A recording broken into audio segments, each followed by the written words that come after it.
you had a covered part with a roof, you went inside, there was the body of the saint, and then you went out this way, the shape of a circus. Only later on, the basilica took the shape of a cross, with a new section that was added only in the 14th century. So basically, Basilica of St. Peter was the same like this.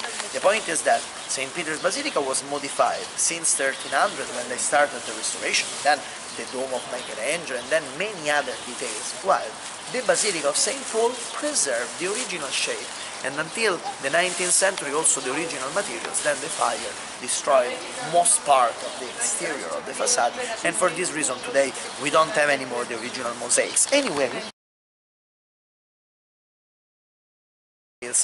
once again you see the palm trees, symbol of martyrdom.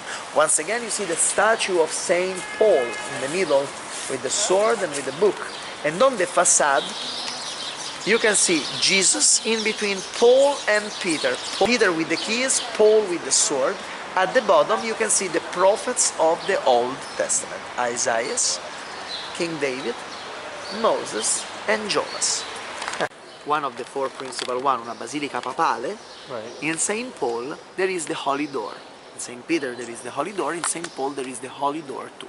What does it mean, the Holy Door? The Holy Door is a door that's in four basilica of Rome, St. Paul, St. Peter, St. Mary Major and St. John the Lateran, that every 25 years the Pope opens with a hammer, breaking the brick-made wall.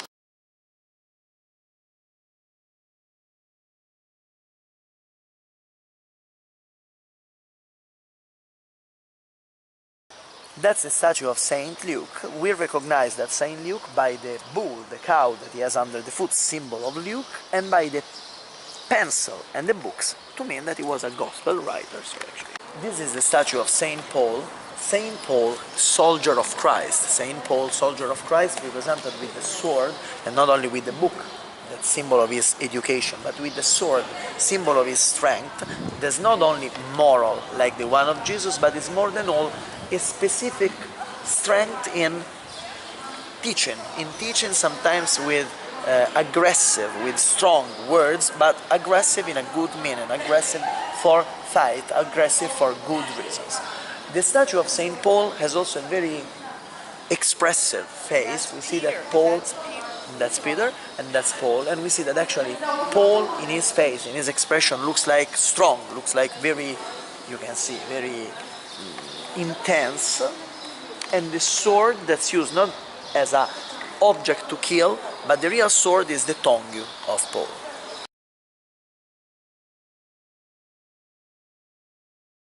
So actually, here you can see, if you start from there, this is something that was made during the fastest period, so I'm sorry, but I have to show you that on top the angels are represented as fascist symbols. Mussolini was like this, so unfortunately a bit unpolite. That's it. You can see on top, in the middle, on the right side, the she-wolf and the eagle, symbols of the city of Rome, with the fasci, symbol of fascist dictatorship, while on the left side there is the coat of arms of Pope Pius XI, on the left side, who was in charge in that period, and on the right side there is the coat of arms of the Pope with a hand and a sword. That's the coat of arms of St. Paul Basilica. Then you can see, starting from the top, the martyrdom of Peter and the martyrdom of Paul. Then you can see here on the left, Quo vadis Domine, where are you going, my Lord? The moment when Peter met Jesus and Jesus told him, I'm going back to Rome to be killed again. While on the right side, you can see Paul judged by the emperor. Here you can see the moment of the conversion, and it's very interesting. Take a look here to the symbols. On the left side there is Jesus made in silver converting Peter. What is Peter doing? Peter is fishing, and you can see that Jesus say, Tu es Petrus, et super hanc Petram edificabo ecclesias meam, et tibi dabo claves regni celorum. You are Peter, and on this rock I will build my church, and I will give you the keys of heaven, the keys of paradise, the keys of the kingdom of heaven. And that's why there is the Dome of St. Peter on the left, and the keys of heaven, while here you can see Saule, Saule, quid me persequeris ego sum Jesus, we already talked about them, is the conversion of Paul. You can see Paul fallen on the ground and the horse is running away.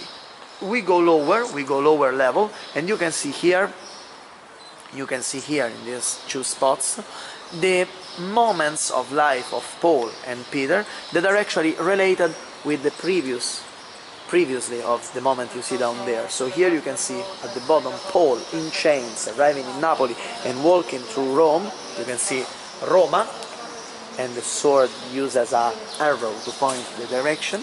And on top you can see once again Paul in chains in the jail, while on the left side you can see Peter giving baptism during his minister as bishop of the city of Rome, because formerly he was the first bishop of Rome. No?